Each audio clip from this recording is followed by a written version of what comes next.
You have been in a situation where everything looked right on paper. The job made sense, the person seemed fine, the deal looked solid. But something in you, not a thought, more like a feeling in your chest or your stomach, was saying no, and you could not explain it rationally. Most people are taught to ignore that feeling and trust the logic. But there is a growing body of neuroscience that suggests that this feeling itself is a form of intelligence, and ignoring it is costing you more than you realize. Neuroscientist Antonio Damasio spent years studying patients who had suffered damage to the prefrontal cortex, the part of the brain most associated with rational decision making. What he expected to find was people who made poor emotional decisions but remained logically sharp. What he actually found was something far more revealing. These patients could reason perfectly well. They could analyze options, list pros and cons, and process information accurately. But they could not make decisions. Even the simplest choices, what to eat, which appointment to schedule, becoming paralyzing, not because their logic failed, because they had lost access to the emotional signals their body normally generates in response to options. Damasio called these signals as somatic markers, physical sensations that the body produces based on past experience, memory, and pattern recognition. Sensations that arrive faster than conscious thought and carry genuine information about what your brain has already learned.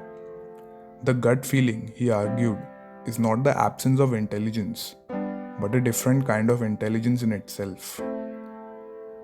You have experienced this more than you probably realize.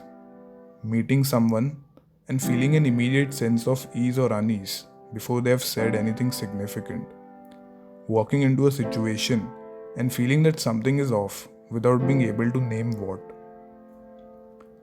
Being on the verge of a decision and noticing a quiet but permanent resistance in your body, even as your logical mind is building a case for a yes. That resistance is not anxiety, it is not a fear of change. Sometimes it is your nervous system drawing on everything it has learned and sending you a signal in the only language it has available. Here is the important distinction. Somatic markers are not infallible. The gut can be wrong, shaped by biases, past traumas, or simply unfamiliarity rather than genuine danger. But the research suggests that in complex decisions, where there are too many variables to rationally weigh, your body's signal carry information that pure analysis cannot capture. The people who make consistently good decisions are rarely the ones who suppress the gut or blindly follow it.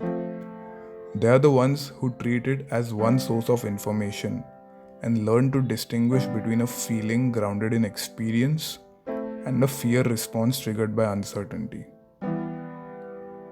Before any significant decision, slow down enough to notice what your body is actually doing.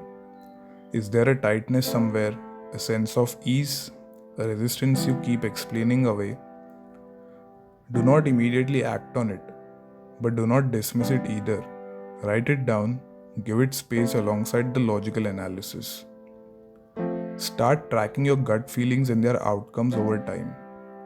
When you had a strong somatic sense about something and acted on it, what happened?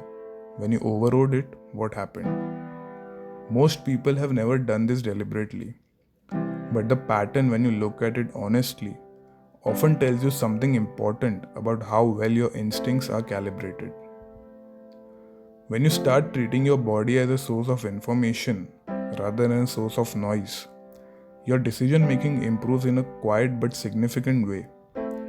You stop making purely logical decisions and look right on paper but feel long in practice.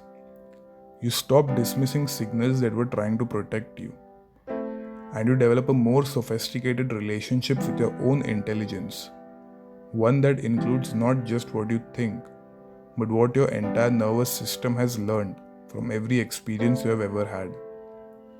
Logic tells you what makes sense. Your body sometimes tells you what is true. And the wisest decision usually finds a way to listen to both.